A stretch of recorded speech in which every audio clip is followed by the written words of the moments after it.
தமிழகத்தில் இருக்கக்கூடிய பிரபல ஜவுளி கடைகள்ல ஒன்றாக திகழ்கிறது போத்தீஸ் நிறுவனம். இந்த நிறுவனம் கடந்த 1977ஆம் ஆண்டு ஸ்ரீவில்லிபுத்தூர்ல சிறிய அளவுல தொடங்கப்பட்டுச்சு. கேவிபி சடையாண்டி போத்தி மூப்பனார் என்பவர் இதனை தொடங்கினாரு. தற்பொழுது 98 ஆண்டுகள் கடந்த பிறகு பல கிளைகளை கொண்ட இந்த நிறுவனம் 4 தலைமுறைகளை கடந்திருக்கு. போத்தீஸ் மூப்பனார் குடும்பத்தினர் அனைத்து கடைகளையும் முன்னின்று நடத்தி வருகிறார்கள். இந்த நிலையில கடந்த 4 நாட்களாக போத்தீஸ் உரிமையாளரின் 2 மகன்கள் வசிக்கக்கூடிய ஈசிஆர் ரோட்ல உள்ள வீடுகள் மற்றும் அலுவலகங்கள் என 25க்கும் மேற்பட்ட இடங்கள்ல வருமானத்துறையினர் அதிரடி சோதனை நடத்தியிருக்காங்க.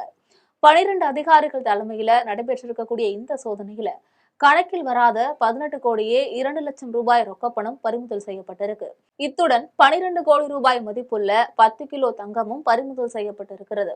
இது தவிர பல கோடி ரூபாய் அளவுல வருமான வரி மோசடி செய்ததாகவும் தெரிய வந்திருக்கு.